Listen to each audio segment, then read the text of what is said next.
साजिद और सारा की दोस्ती बचपन की थी। दोनों एक ही गांव के रहने वाले थे।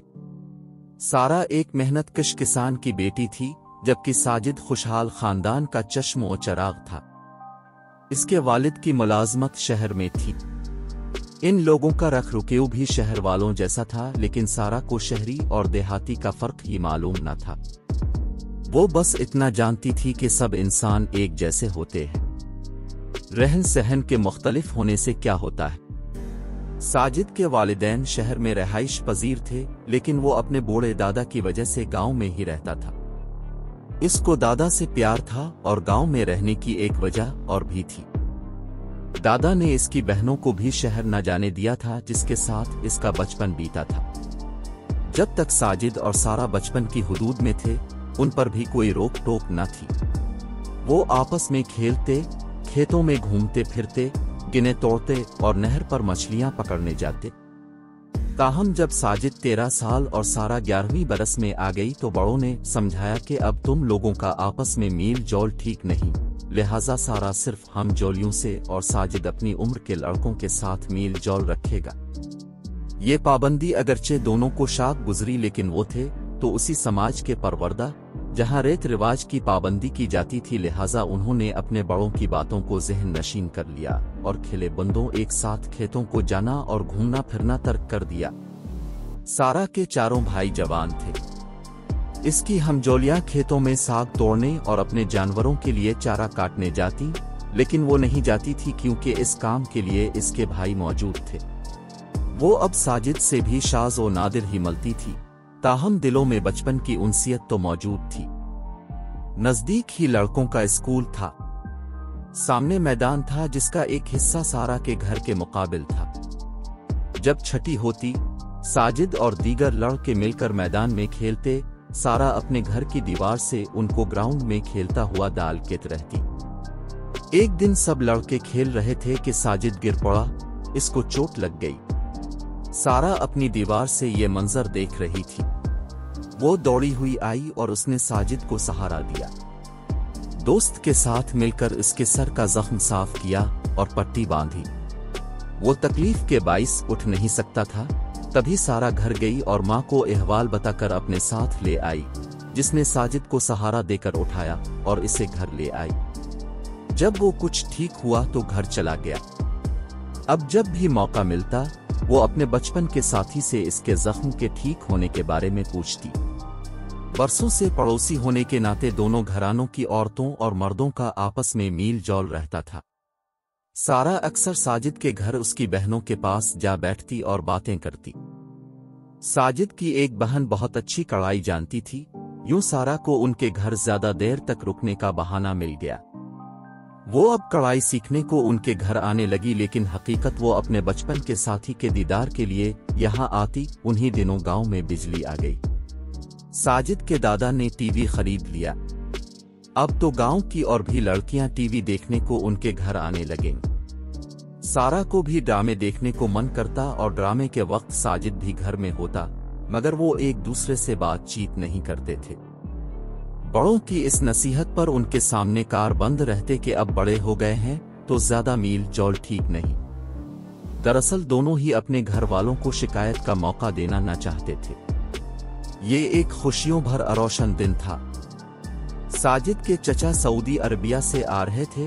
घर के सभी लोग काम में मसरूफ थे। लड़कियां किचन में खाना पुकार ही थीं, जबकि दादा और चचा बाहर किसी काम से गए हुए थे। वो कमरे में टीवी देख रहा था कि सारा आ गई। उसने साजिद को कमरे में अकेला बैठे देखा तो वापस जाने लगी। तभी वो कहने लगा, सारा, क्यों वापस जा रही हो?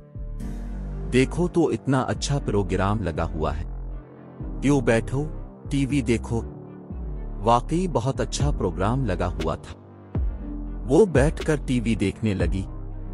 सोचा कि अभी तो कोई यहाँ नहीं है, थोड़ा सा देख लूं, चली जाऊंगी। वो शूद केने में महक तो हो गई, लेकिन उसे अपने भाई कासिम से डर लग रहा था। दरअसल सबसे बड़े भाई से इसको ज्यादा डर लगता था, क्योंकि कासिम ही इसको किसी के घर जा बैठने से मना किया करता था। इस रोज वो देर तक बैठी टीवी देखती रही, यहाँ तक कि दादी उसको लेने आ गई। दादी को देखकर उसका दिल धड़कने लगा। क्यों आई हो दादी? ये जुमला इसके मुंह से बेसाख्तगी में निकल गया। तुमको लेने आई हूं। तुम यहाँ बैठी टीवी देख रही हो, कुछ भाइयों की भी फिक्र है।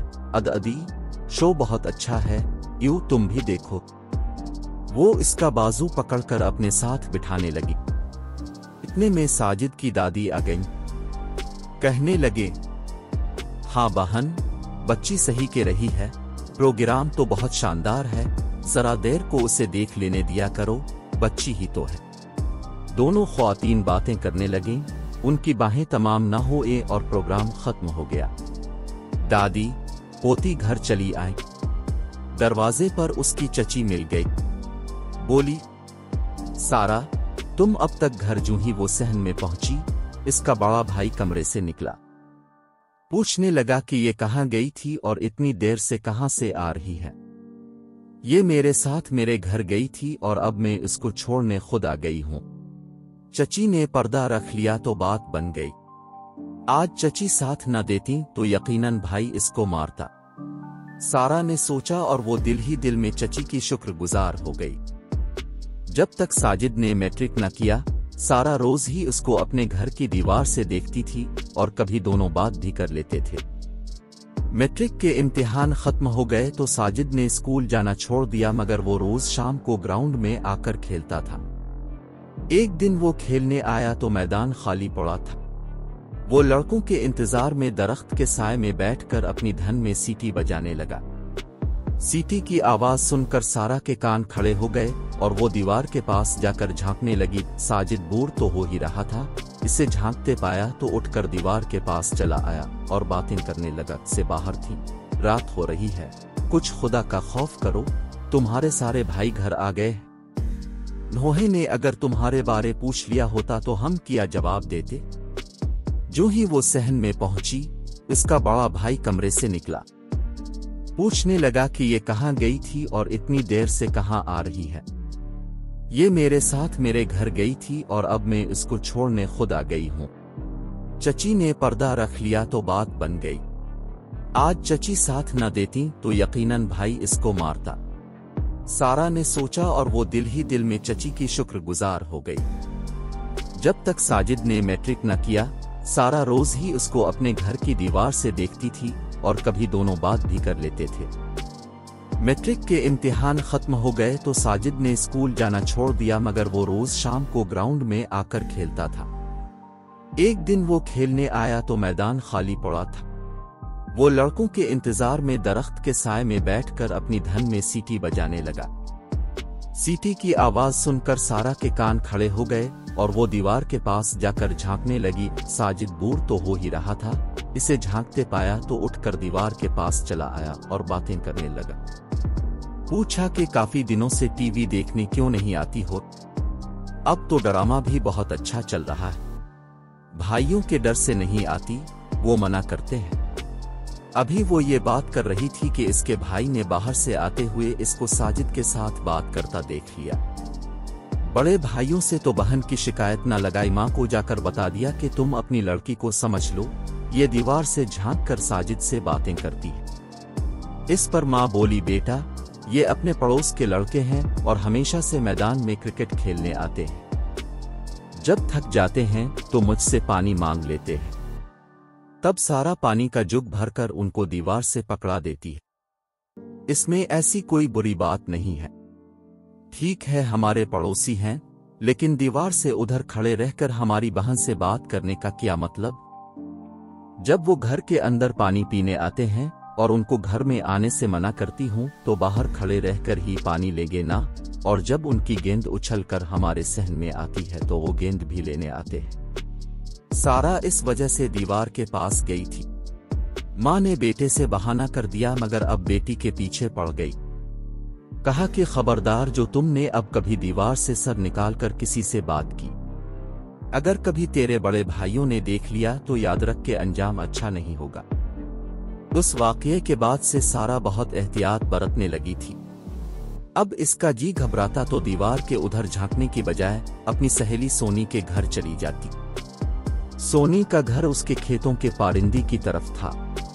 सारा के तमाम भाई दिन भर अपने खेतों में काम करते, ऐसे में वो माँ को बताकर सोनी के घर चली जाती।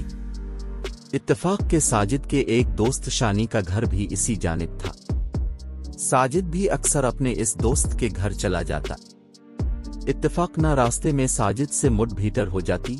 सोनी ऐसे वक्त ढाल बन जाती और इन दोनों को बातें करने का मौका दे देती।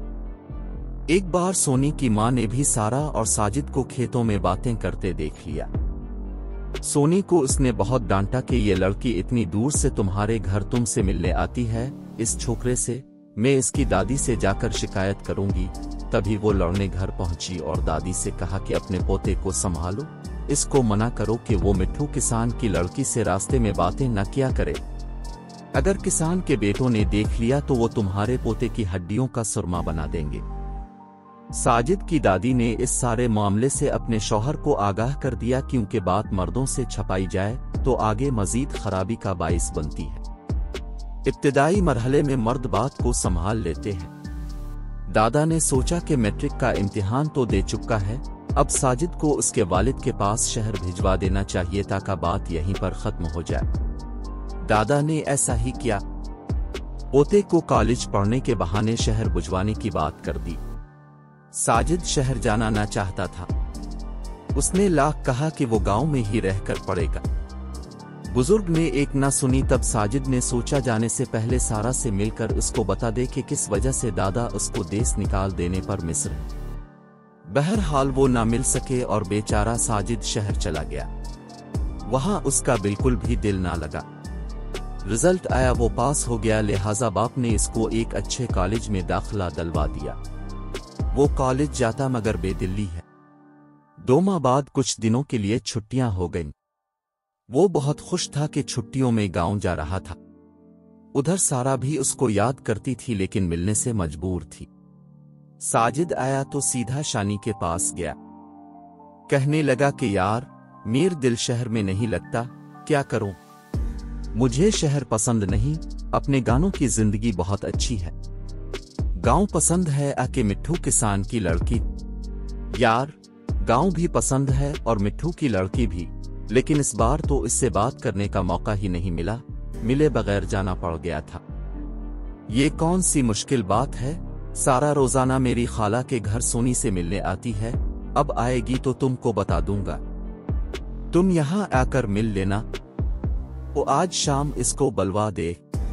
मैं इसके लिए शहर से ड्राइंग कॉपी और कलर वाली पेंसिलें लाया हूं। शहर का तोहफा इसको दूंगा, क्या याद करेगी? ठीक है, मैं आज सोनी को कहता हूं, वो इसको घर से बिला लाएगी। जब वो ये बात कर रहे थे, खेतों में सरासर आठ हुई। साजिद ने गौर किया तो उसकी समझ में बात आ गई कि कोई नजदीक ही खेत में मौजूद था जो उनकी बातें सुन रहा था। उसने करीब जाकर इस शख्स को देखना चाहा मगर शानी ने मना कर दिया। कहने लगा, तो अपने काम से काम रख और मजीद इस मामले में मत उलझ।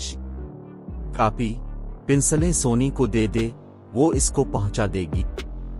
देहात की लड़कियां रंगीन पेंसिलों पर मरती हैं और मेरे पास ये एक ही सीट है, सोनी को दिया तो वही रख लेगी। मैं अपने हाथ से सारा को दूंगा। अच्छा, तेरी मर्जी।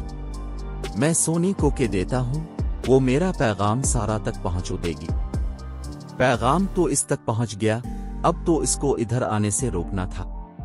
वो क्यों? तूने खेत में सरसराहट नहीं सुनी और ये खेत का आखिरी किनारा मिट्ठू चाचा की मलकियत है। यकीनन उनका कोई बेटा उधर है। उसने अगर हमारी बातें सुन ली हैं तो यकीनन वो यहाँ आकर ताक लगाएंगे। आज सारा को रोकना होगा, वो हर गज उधर को ना आए। अच्छा, मैं सोनी से कह देता हूँ। साजिद घर गया तो उसके दादा कहीं जाने के लिए तैयार थे।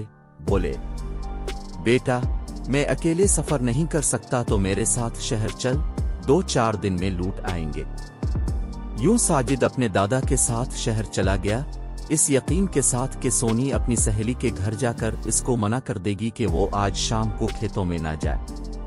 ये सर्दियों के दिन थे। सोनी के घर मेहमान आ गए, वो सारा के घर उसको आगाह करने ना जा सकी। उसने सोचा कि शानी खुद इस मामले का ध्यान करेगा।